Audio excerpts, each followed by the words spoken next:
जय श्री राधे श्याम। आज हम माघ मास के 19वें अध्याय की कथा करेंगे। वशिष्ठ जी बोले, हे राजन, भगवान श्री दत्तात्रेय जी ने जो इतिहास का वर्णन किया था वह मैंने तुमको सुना दिया है। अब तुम माघ स्नान का फल श्रवण करो। माघ स्नान समस्त यज्ञों, दानों, तपस्या एवं व्रतों में श्रेष्ठ है। हे दिलीप, माघ स्नान करने वाले प्राणी के पितर उत्तम गति को पाते हैं। असत्य भाषण, माता पिता को कष्ट देने से उत्पन्न पाप, पाखंड करने वाले तक सद्गति पाते हैं। तीर्थों पर माघ स्नान करने की महिमा अगाध है। इस दुर्लभ अवसर को भाग्यशाली ही पाते हैं। इसमें जप, तप, दान, हरि पूजन तथा स्नान करने वाला प्राणी अहोभागी है। माघ स्नान के पश्चात सामर्थ्य के अनुसार वस्त्र, ईंधन, स्वर्ण, अन्न आदि का दान करना चाहिए। दीप, अग्नि, वस्त्र दान करने वाला भगवान सूर्य के तेजस्वी लोक को प्राप्त करता है। वे महान पापी जो अन्य प्रकार के किसी यज्ञ, जप, तप, दान और धर्म कार्य से अपने पापों के द्वारा मुक्ति नहीं पा सकते, उन्हें अवश्य माघ स्नान करना चाहिए। माघ स्नान समस्त प्रकार से श्रेष्ठ है और निश्चय ही स्नान करने वाले की मुक्ति करता है और उसके पापों को नष्ट करता है। चाहे वह कैसे ही पाप में लिप्त क्यों न हो, वे पाप आत्मा जो दोपहर के समय भी माघ स्नान करते हैं, यम की अनेक यातनाओं से मुक्त हो जाते हैं। स्नान करने के उपरांत जो हरि के चरणों का पूजन करते हैं, वे स्वर्ग के दिव्य सुखों का उपभोग करते हैं और अगले जन्म में राजा बनते हैं तथा अपने वंश का उद्धार करते हैं। हे दिलीप, जिस प्रकार एक छोटी सी चिंगारी से काठ का बड़ा ढेर भी नष्ट हो जाता है, वैसे माघ स्नान के द्वारा बड़े से बड़े पापों का समूह नष्ट होता है। मन, क्रम, वचन के द्वारा हुए समस्त पाप नष्ट होते हैं। जिस प्रकार विष्णु समय आने पर दैत्यों का तुरंत संहार कर देते हैं, वैसे ही माघ स्नान पापों को नष्ट करता है। चाहे किसी भी कारण से यदि कोई प्राणी माघ स्नान कर लेता है तो उसके पाप नष्ट हो जाते हैं। गंधर्व कन्याएं श्राप भोग रही थी, तब दया करके लोमस जी ने स्नान का फल बताया और उनका उद्धार किया। सूत जी ने कहा, हे ऋषिजनों, इतनी कथा सुनकर राजा दिलीप ने वशिष्ठ जी से पूछा, हे भगवान, उन गंधर्व कन्याओं को किस कारण श्राप मिला और उनका क्या इतिहास है, सुनाने की कृपा करें। तब धर्म में राजा की श्रद्धा जान वशिष्ठ जी बोले, हे राजन, तेरा यह प्रश्न उत्तम है।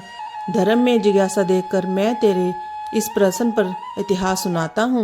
प्रमोदनी, सुशीला, सुस्वरा, सुतारा और चंद्रिका नामक 5 गंधर्व कन्याएं थी। उन सभी के पिता गंधर्व थे और ये कन्याएं समान आयु और रूप में एक दूसरे से अधिक सुंदर थी।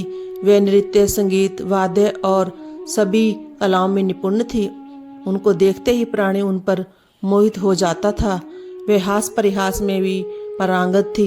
वे गंधर्व बालाएं साथ साथ खेला करती थी, कभी वन में, कभी पर्वत पर, कभी उपवन में, कभी किसी सरोवर पर जाकर खेलती रहती थी। एक बार वे सब मिलकर खेलते हुए एक वन में पहुंची। माघ का महीना था। वे कल्पवृक्ष के फूल चुनने लगी। एक बार वे खेलती हुई एक निर्मल सरोवर पर जा पहुंची और वहां गौरी के पूजन हेतु लगे पुष्प तोड़कर ले आई। जल सरोवर के उस शीतल जल में उन्होंने स्नान किया और खेल ही खेल में पार्वती की प्रतिमा बनाकर उनका पूजन किया और फिर उस प्रतिमा के आगे नाचने और गाने लगी। हे राजन, उस सरोवर से थोड़ी दूर पर वेदनिधि का आश्रम था। संयोग से उसी समय उनका पुत्र अग्निमय उस सरोवर पर स्नान के लिए आया। अग्निमय ब्रह्मचारी था। वह परम सुंदर और पुष्ट था। उसे आता देख वह गंधर्व कन्याएं सोच में पड़ गई। उसके मनोहर रूप को देखकर वह उसे कामदेव समझने लगी। वे पांचों की पांचों उस पर मोहित हो गई और अपने मन में विचार करने लगी कि निश्चय ही ब्रह्मा जी ने इस मनोहर स्वरूप कुमार को उनके लिए ही रचा है। पार्वती जी ने अवश्य उन पर प्रसन्न होकर उसे वहां भेजा है। वे आपस में कहने लगी कि मैंने इसे वरा है।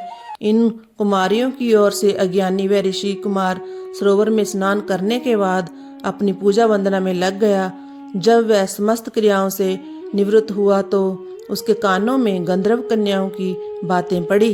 वह मन ही मन विचारने लगा कि आज आन अनर्थ हो गया जो इन कन्याओं के समीप आ गया। स्त्री की माया बड़ी विचित्र होती है, वह देवताओं तक को मोहित करके अपने धर्म से डिगा देती है। इस प्रकार सोच विचार कर ऋषि कुमार ने उन सुंदरियों से अपनी रक्षा के लिए अपने को योग बल के द्वारा अंतर्ध्यान कर लिया। जब उन कन्याओं ने उस युवक को नहीं देखा तो वह बड़ी अधीर हुई। वह उसे चारों ओर अधीर होकर खोजने लगी, परंतु वह उन्हें कहीं नहीं मिला। वियोग के कारण दुखी उन कन्याओं ने इंद्रजाल अथवा माया जाल जानकर घर लौटने का निश्चय किया।